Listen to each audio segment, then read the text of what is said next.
యాకోబు ఏడుస్తున్నాడు. ఇక్కడ ఏడుస్తుంది పురుషుడా స్త్రీనా?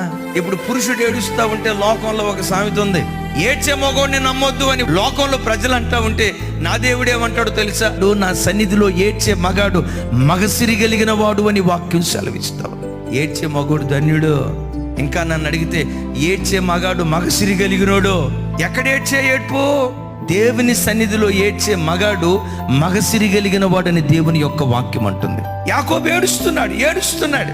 ఒకవైపు తన మోసపూరితమైన జీవితాన్ని బట్టి, రాబోయే కాలంలో జరగబోతున్న పొంచి ఉన్న ఏశావు రూపంలో ఉన్న ప్రమాదాన్ని బట్టి యాకోబు ఏడుస్తున్నాడు. ఈ చిత్రం ఏంటో తెలుసా?